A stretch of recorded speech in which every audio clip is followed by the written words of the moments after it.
پیر کا بچہ پیر بننا چاہتا ہے لیکن عالم کا بچہ عالم نہیں بننا چاہتا.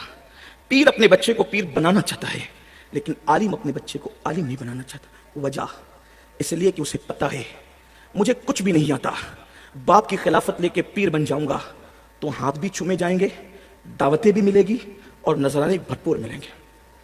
لیکن عالم کا بچہ عالم اس لیے نہیں بننا چاہتا اور عالم اپنے بچے کو عالم اس لیے نہیں بنانا چاہتا کہ امامت کر کے ان جاہل ترشٹیوں کی اتنی باتیں سنی ہے. ایک بیوی اپنے شوہر کی جتنی باتیں نہیں سنتی اس سے زیادہ جاہل ترشٹی امام کو باتیں سناتے ہیں. ایک بیوی اپنے شوہر سے جتنا نہیں ڈرتی اس سے زیادہ امام اپنے ترشٹیوں سے ڈرتا ہے.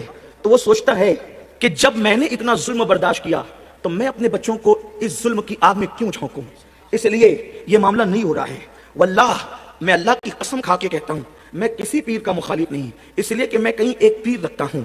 ایک پیر سے تو مرید ہونے کا شرف حاصل ہے اور درجنوں پیر نے مجھے خلافت اپنے کرم سے دے رکھی ہے, اس لیے اتنے مشائخ رکھتا ہوں. پیروں کی بے ادبی کو میں گمراہی سمجھتا ہوں, سچے پیروں کی بے ادبی کو سوء خاتمہ کا میں ذریعہ سمجھتا ہوں, اس کا سبب سمجھتا ہوں. لیکن آپ سے پوچھتا ہوں اس کے قصوروار تم ہو تم کہ تم نے ان جاہلوں کو جن کو کلمہ پڑھنا بھی نہیں آتا ان کے ہاتھ تو چومے, لیکن وہ علماء جو تمہاری بچے کے کان میں اذان سے لے کر تمہارے باپ کی نماز جنازہ تک پڑھاتے ہیں تم ان کے ہاتھ نہیں چومتے, تم ان کو اوپر نہیں بٹھاتے. تم تو کہتے یہ 2 کوڑی کا مولوی کیا جانے, لیکن جانتے ہو جس کو تم 2 کوڑی کا مولوی کہتے ہو اسی کو خدا اللہ والا کہتا ہے. آپ کیا سمجھتے ہو اللہ والا, آپ جس کو اللہ والا کہیں وہ اللہ والا نہیں ہو سکتا. اللہ نے اللہ والا کس کو کہا قرآن اٹھا کر دیکھے. میں قرآن کی بات کرتا ہوں.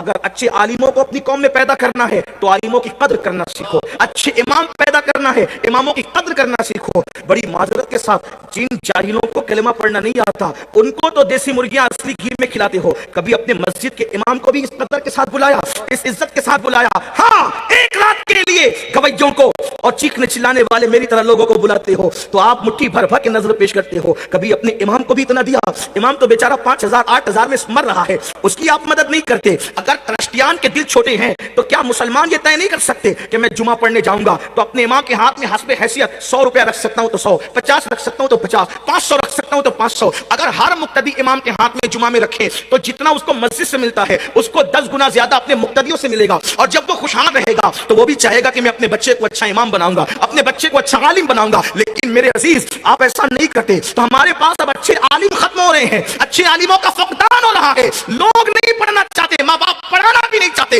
مگر یاد رکھو علماء کی اگر تم عزت نہیں کرتے, میں یہ نہیں کہہ رہا ہوں کہ پیروں کی نہ کرو, میری بات کا غلط مفہوم نہ لینا. واللہ میں اپنے مشائخ کے پیر تک چومتا ہوں اور میں سمجھتا ہوں